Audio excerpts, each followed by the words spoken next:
11:31, estamos de regreso y está con nosotros Yuc Ramón Kong, doctor urgenciólogo además,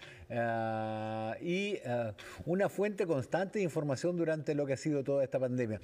Antes de ir al corte te preguntaba sobre la cantidad de personas que está falleciendo fuera de los hospitales, Yuc. ¿Tú tienes claro qué porcentaje es hoy de las personas que no alcanzan a llegar al hospital y qué variación hemos tenido entre esta primer pic del año pasado y este pic de ahora? No, lamentablemente esa cifra nunca ha sido dilucidada, entonces está dentro de un manto de oscuridad que no lo sabemos. De hecho, hemos estado haciendo esfuerzos y hemos tratando de canalizar desde el Colme y otros lugares qué pasa con la hospitalización domiciliaria, que hoy día es un tremendo tema porque muchos adultos mayores están siendo enviados a sus casas hospitalizados o para fin de vida, pero en el fondo no nos estamos haciendo cargo de todo ello en los hospitales. Y eso es una realidad y eso es producto de que el sistema está colapsado hace muchas semanas y cuando tenéis que optar y finalmente dices, este entra, este no entra, muchos de nuestros adultos mayores son enviados a sus casas y finalmente fallecen ahí y ni siquiera tenemos las cifras para después tener una comparativa entre la primera y la segunda ola o lo que pasa el resto del año. Entonces, ya estamos viviendo esa etapa en la que uno dice, porque hace 2 semanas tuve una entrevista con un dirigente de la FENATS que nos daba la misma versión, en que los doctores tienen que decidir quién tiene más posibilidades de vivir y a esa persona se le asigna una unidad UCI y el resto uno simplemente se resigna que va a fallecer. ¿Eso se produce? ¿Eso es real?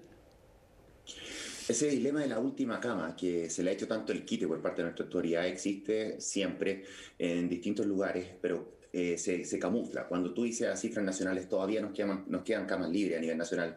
Eso es porque tienes una cifra, pero no es la realidad. Hoy día nuestras camas UCI trabajan a un 350% de lo que eran originalmente. Por eso que no llegamos al 100, pero porque se está expandiendo en cualquier lugar, en los pasillos. No tienes camas críticas, pero tienes pacientes hospitalizados en silla, tienes en pabellones, hoy día tienen hospitales pediátricos. ¿Qué pasa con los pacientes críticos cuando realmente los va a abordar y no tiene dónde dejarlo? Se da esa dicotomía de tener que decidir quién entra, el más viejo o el más joven, quién tiene más años de vida por perder. Y eso es una decisión constante en muchos hospitales en nuestro país. No es algo de hoy día, pero hoy día se ve acrecentado. Y finalmente tú lo puedes traducir en la puerta del hospital. Cuando tú vas a una urgencia, a una clínica, a un hospital y te dicen tenemos 12 horas, 24 horas de espera, eso implica que no puedes entrar porque no cabes. Por lo tanto, eso se ve todos los días y es tan fácil como ir a cualquier hospital y ver cuántas horas de espera te dan. Ahora, el problema parece ser, o lo que hemos conversado con muchos médicos, es que no se trata de la cantidad de ventiladores, camas y monitores, sino del personal especializado y experimentado para manejar esas situaciones, sobre todo con pacientes que se descompensan en cuestión de minutos. Sí. A ver, ¿con cuántas personas se atendía una cama crítica al inicio de la pandemia y con cuántas se atienden hoy? Mira, el modelo de uso de camas críticas es piramidal. Se tiene al jefe de la UCI, supongámoslo así, a cargo de visualizar todas las camas, pasar una visita grande.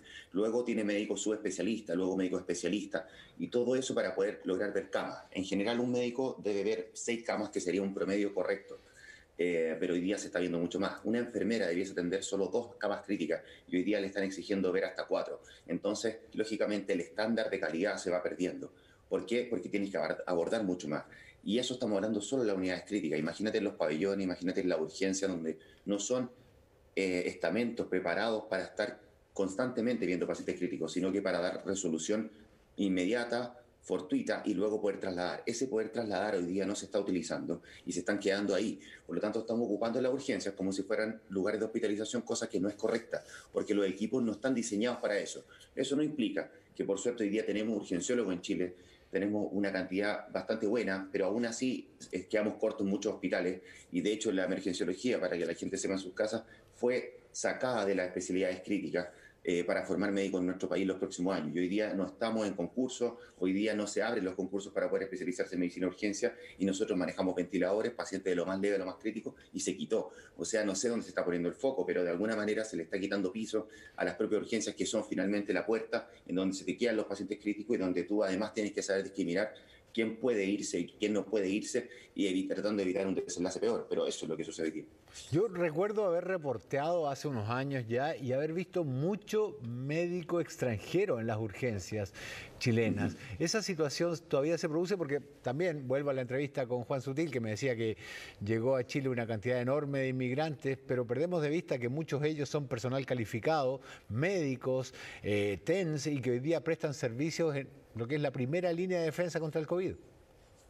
Eso es cierto y eso es una gran ayuda. Cuando nosotros recibimos personal extranjero calificado, profesionales o técnicos en enfermería, es una tremenda ayuda porque de hoy día están trabajando en regiones, están trabajando en consultorios, están trabajando en los SAPU y eso hoy día para un sistema tan estresado en donde tenemos muchas licencias médicas en los propios servicios de urgencia y propio del personal médico, nos ayuda y nos da una tremenda facilidad para poder llegar a distintos lugares.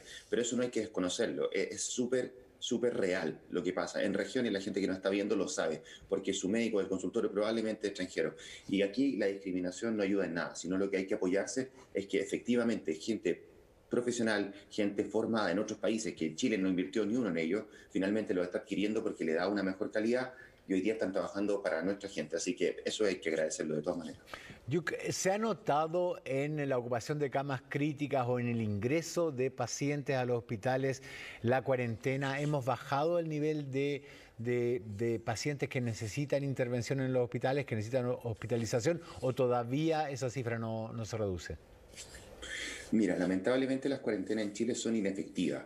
No, las cuarentenas a la chilena no tienen nada que ver con las cuarentenas que están siendo efectivas afuera en otros países. ¿Por qué? Porque de alguna manera nos dejan retenidos en las casas, tenemos el toque de queda, tenemos los fines de semana adentro, pero no se te dan todas las regalías para poder quedarte en tu casa tranquilo con subsanación de las necesidades básicas. Eso en Chile no existe, por lo tanto la gente está obligada a salir a trabajar y con eso se quiebra cualquier cuarentena. Por lo tanto, las cuarentenas en Chile nacieron muertas. Si seguimos con este modelo no vamos a lograr los resultados. Las cifras muestran lo mismo.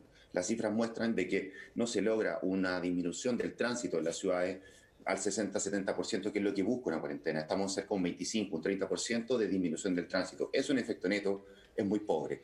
Y ese efecto muy pobre se ve en los hospitales. Finalmente, ¿qué estamos viendo hoy día? Estamos viendo muchos pacientes jóvenes. Tenemos UCI que el 50% son bajo 35 años. ¿Y por qué? Porque de alguna manera la vacuna efectivamente da esa solución de que a los más viejos les da esa inmunidad que te baja la probabilidad de enfermar grave, pero los jóvenes que no se están vacunando están hoy día ocupando la UCI y esas son realmente las cifras que vemos nosotros como pacientes intubados y teniendo que ser trasladados a unidades críticas. Sí, hace unos 10 días conocimos esa cifra. Los menores de 39 años habían superado el 50%, la cifra del 50% de la ocupación de camas críticas. Es decir, más de la mitad de las camas críticas estaban ocupadas por personas bajo los 39 años. ¿Se mantiene? ¿Ha ido aumentando esa cantidad? Se mantiene y lamentablemente vemos que la gente más joven no se está vacunando. Cuando nosotros vemos las cifras de vacunación, estamos viendo que los más viejos sí tienen más conciencia, se vacunan y la vacuna, hagamos el punto, la vacuna evita la muerte y la vacuna evita en gran parte enfermar grave. No evita el contagio, pero los más jóvenes están perdiendo eso de vista y hoy día no se están vacunando. Se ha caído un poco la campaña de vacunación, además por estas nuevas vacunas que están llegando, de que dan cierta incertidumbre porque no había una comunicación efectiva en explicar los beneficios.